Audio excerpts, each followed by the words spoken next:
Ramsuratkumar, Yogi Ramsuratkumar, Yogi Ramsuratkumar, Jaya Guru Raya. Yogi Ramsuratkumar, Yogi Ramsuratkumar, Yogi Ramsuratkumar, Jaya Guru Raya. Yogi Ramsuratkumar, Yogi Ramsuratkumar, Yogi Ramsuratkumar, Jaya Guru Raya. Rama Rama Rama Rama Rama Rama Rama Rama Rama Rama Rama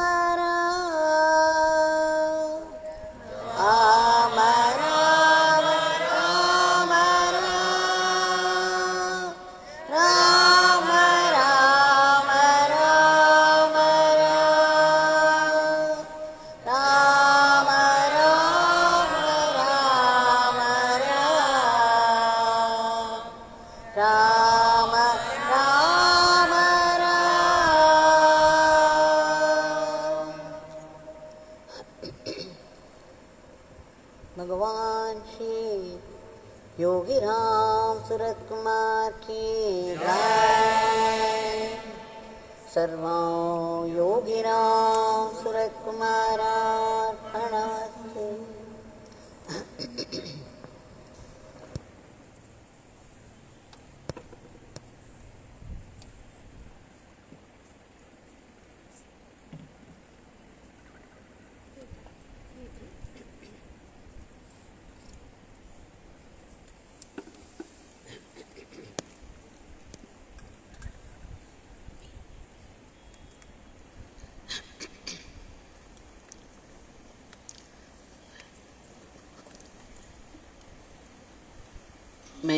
Many thanks to Bhagwan for this wonderful opportunity.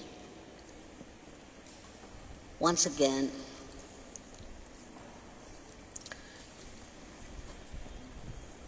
for allowing us to sing His glorious name in His glorious presence.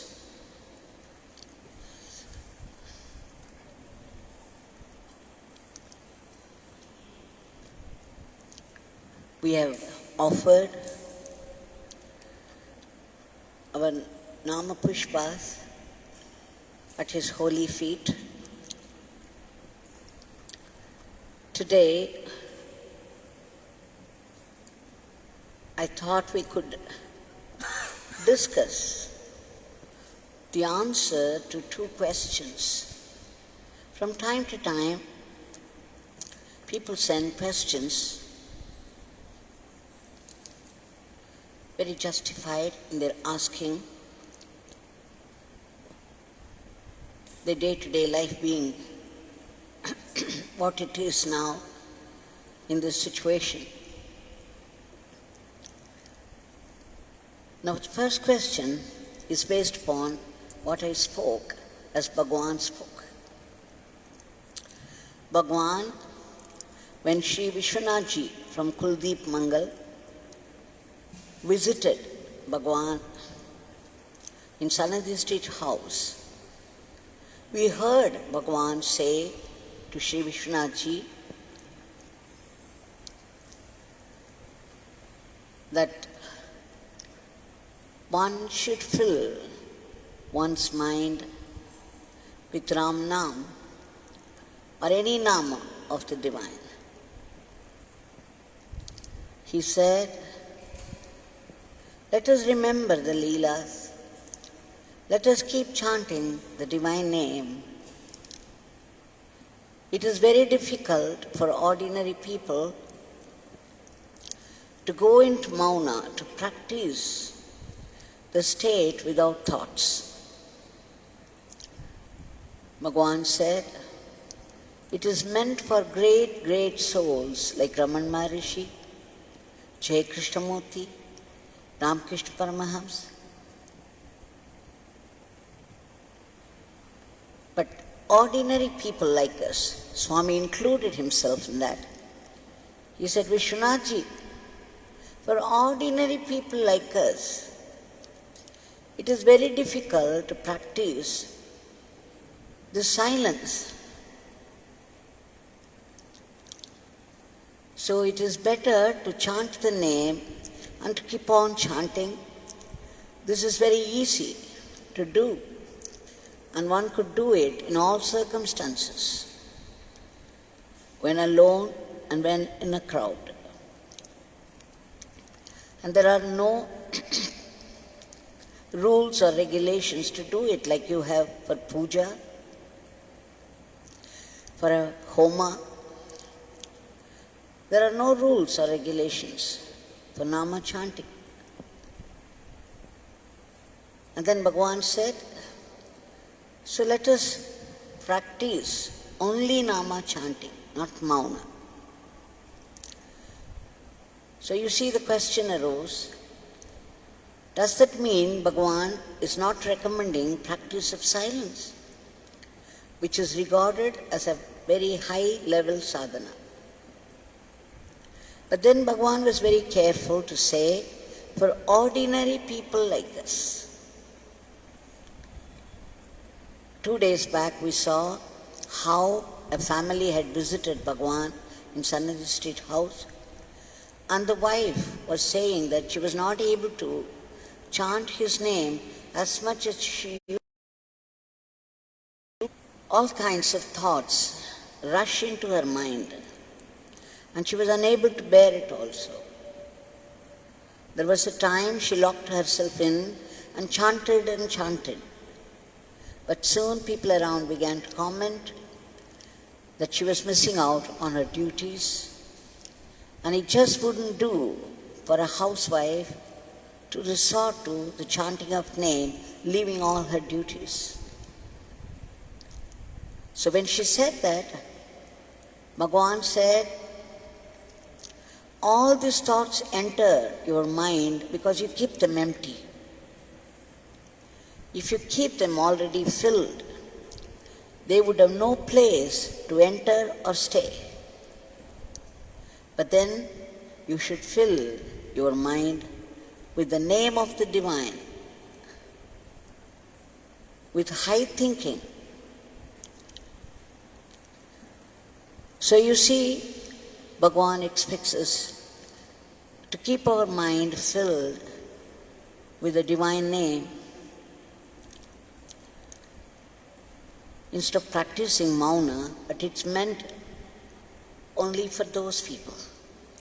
There are people who go about like a chatterbox, all the time picking up some conversation or the other, with someone or the other, talking about this and that, or this person and that person, or what is news, blah, blah, blah, all the time. The tongue that keeps moving. It is for those people the practice of Mauna is recommended, at least the physical silence. The thoughts would keep rushing. In the initial stages, it will be very difficult to contain the thoughts. So you let them flow. But here, at least you can keep Mauna. At least for 1 hour a day, if you keep practicing Mauna, 1 hour or 1 hour in the morning or 1 hour in the evening, if it is possible, in the circumstances, it's very good. Somehow the body picks up your language and begins to express it. So it's not that Bhagwan condemned it or anything. He only said for people who have an ordinary mindset, all the time thoughts keep racing. For them to contain those thoughts will be difficult. So let's leave it to the great masters and resort to the Nama chanting. In fact, what happens is, the whole day, the mind goes through different moods. Sometimes the mind is sattvic, Sometimes it turns rajasic, and sometimes it turns tamasic. When the mood is sattvic, immediately you don't feel like doing work, you don't feel like sleep, you feel a certain freshness, you feel a certain energy filling your body, and the mind automatically begins to remember God in an unpointed way. This is what we call meditation. Meditation can happen. You don't have to struggle for it. Papa Ramdas says that he practiced Nama Chanting only for 3 years, at the end of which meditation happened of its own accord. He didn't have to struggle. Every Nama that we utter goes into the work of transformation. It changes the details of the outside world, and it changes your inner mindset. So, when the mood is sattvic, you can go into meditation, you can do anything one-pointedly. When the mind becomes rajasic, there is a restless energy in the body. The body will not be able to sit in one place for more than a few seconds. Many people could notice it when they do meditation. After some meditation, the body would demand that we get up and go about. A restlessness results, and then you have to put it to use, this restlessness. How? Engage yourself in work and do it as seva to God. Every little thing, every big action, think that it is meant for God and you are doing God's seva, no matter to whom you are doing it. It could be done to yourself. But even then, you think that you are offering the God in you. You are helping not just the people around, but the God in them, your Gurudev, your Ishtadevta. So with this attitude, you begin to move about doing this and that very excitedly, vigorously, and if you can do it as seva to God, even this rajasic mind is put to use spiritually. And then sometimes the mind gets tired, the body gets tired, and you feel like sleep. You feel very lazy. You don't want to do any work, nor do you want to do any meditation or Nama chanting. Everything becomes a burden. Just allow yourself to rest. But how do you connect it to God? You say simply, God, Bhagwan, I feel so tired, I feel so lazy, the mind is not able to do anything. Allow me to sleep so that I would pick up strength to do your seva tomorrow. You simply have to offer even that to Bhagwan.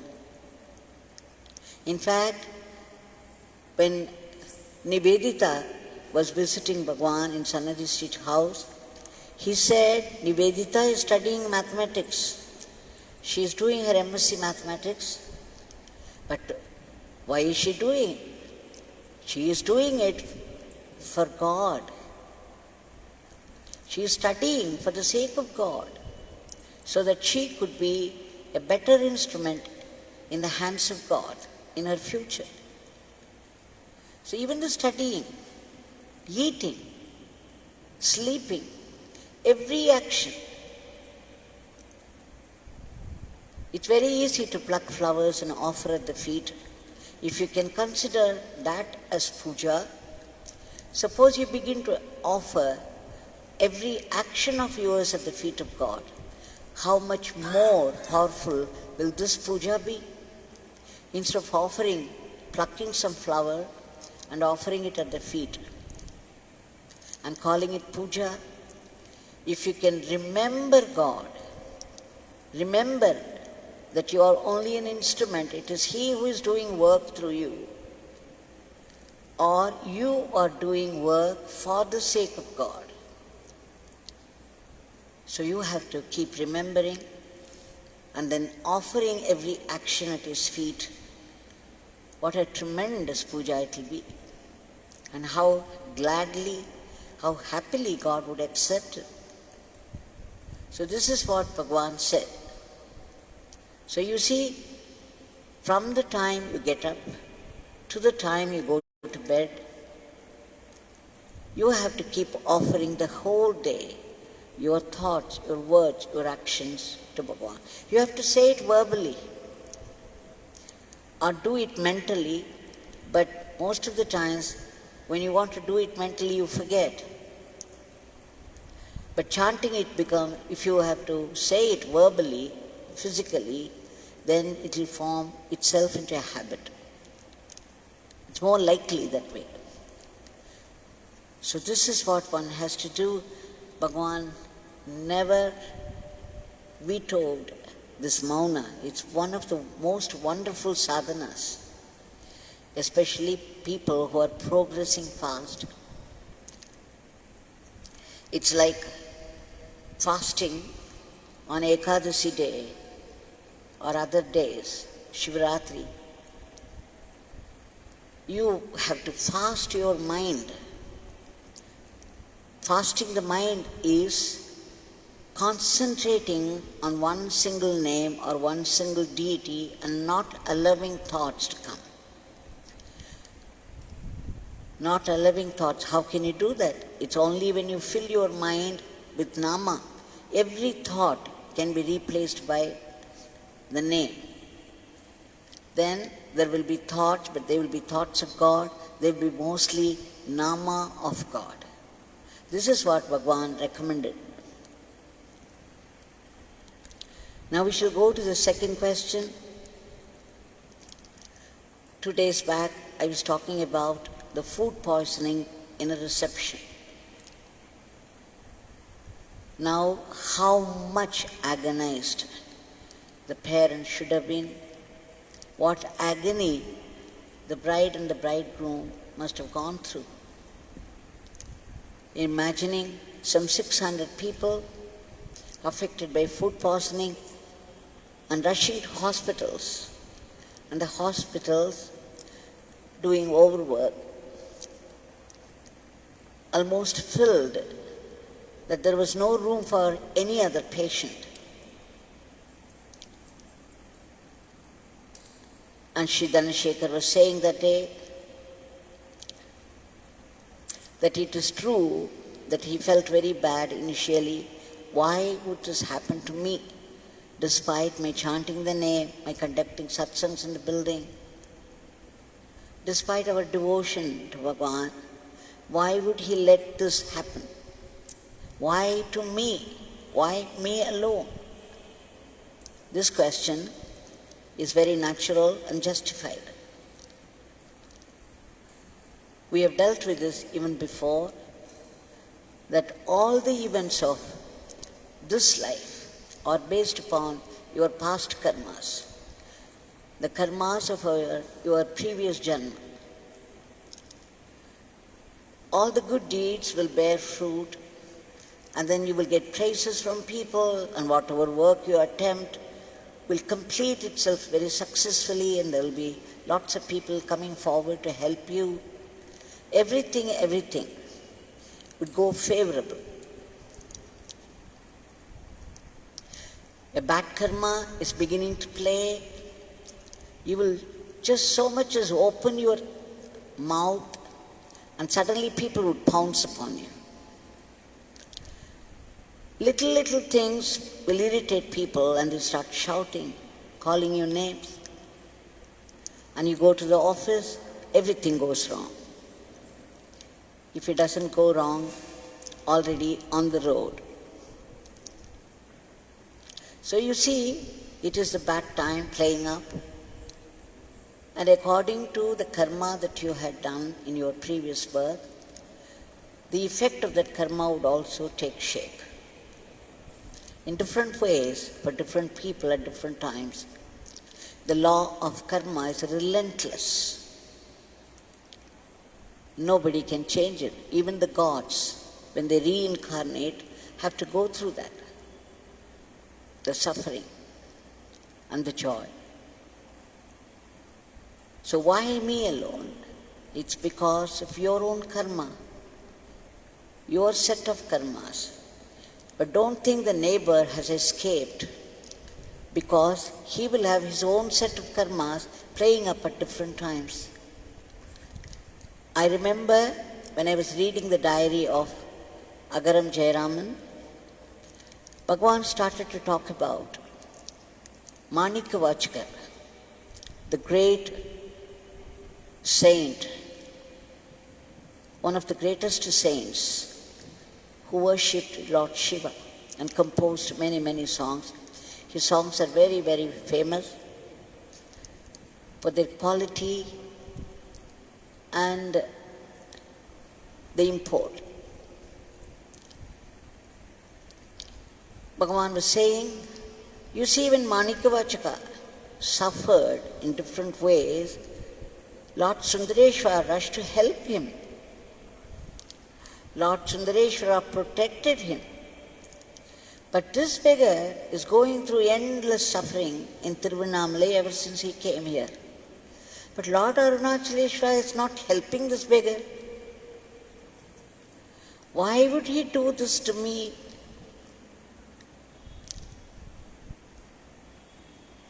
He complained, or he pretended to complain, because he wanted to make a certain point very clear to people around. Probably such thoughts were going on in their mind. Somebody must have suffered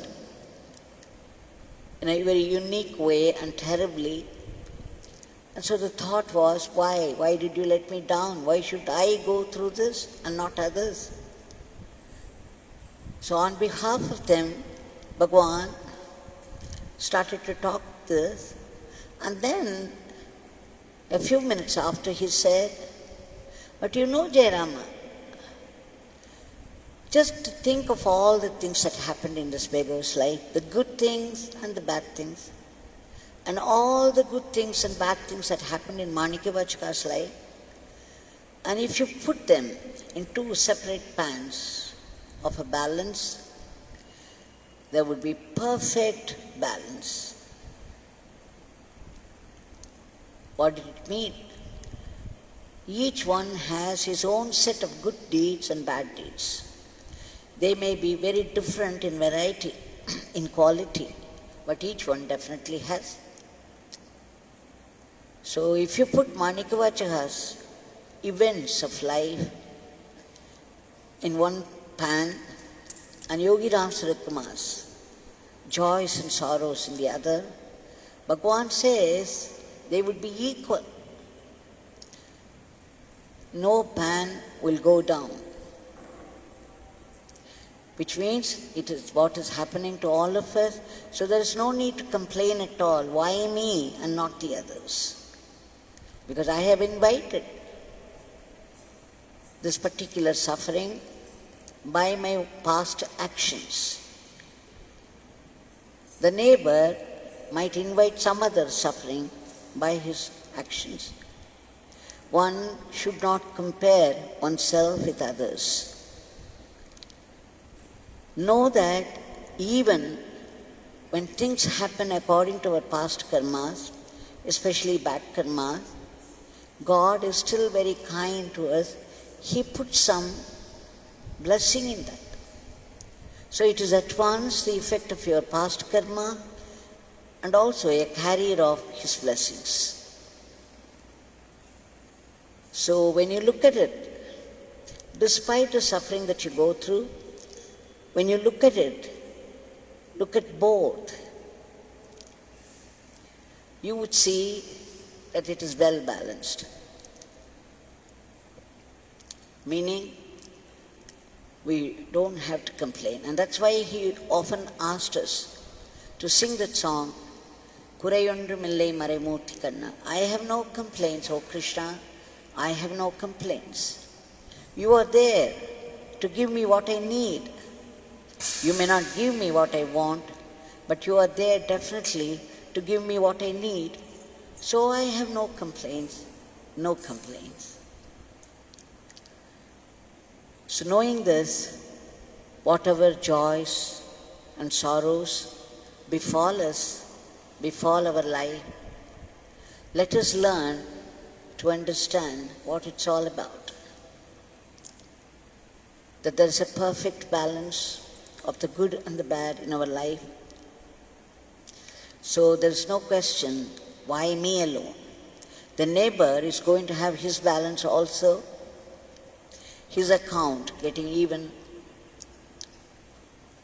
and it would be unique from yours, that's all.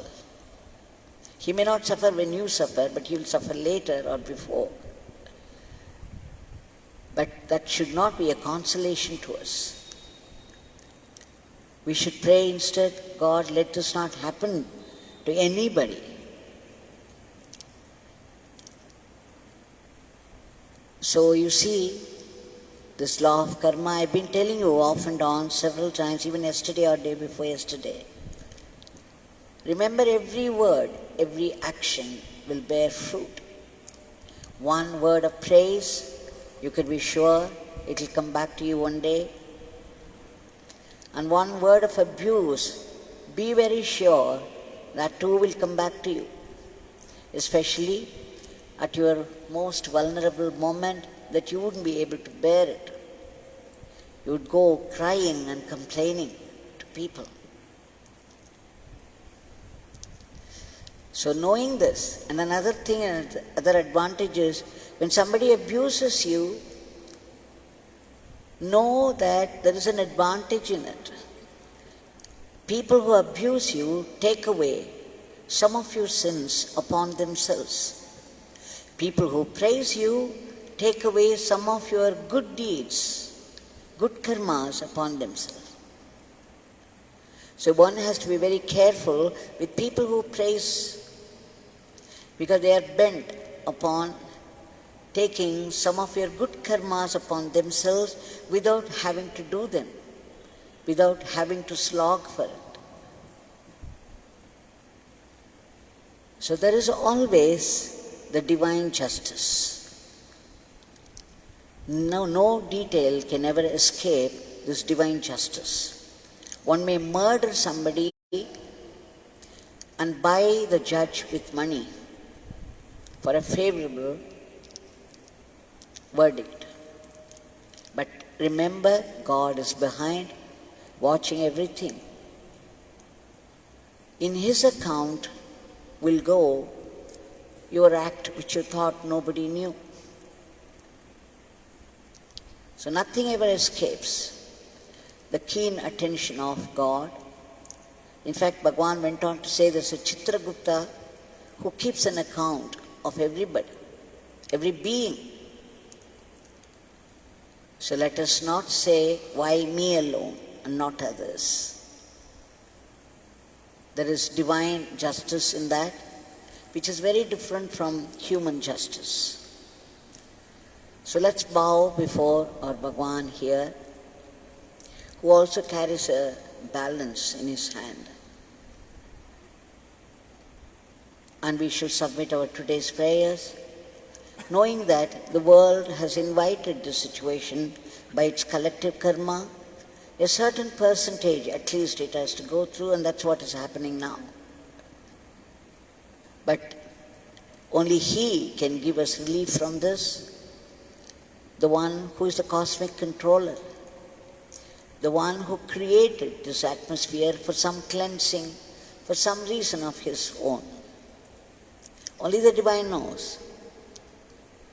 Bhagwan, we appeal to you again and again for a huge bestowal of grace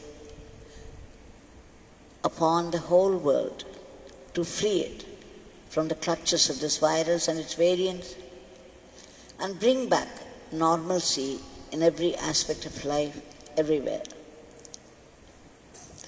Kindly approved the fear and other negativities from the mind and stop the spread of those infections. Enter the appropriate medicine and please make it work. And all those sevaks who are fighting the disease, helping others all the time, we beg you to free it, to protect them and give them all-round well-being.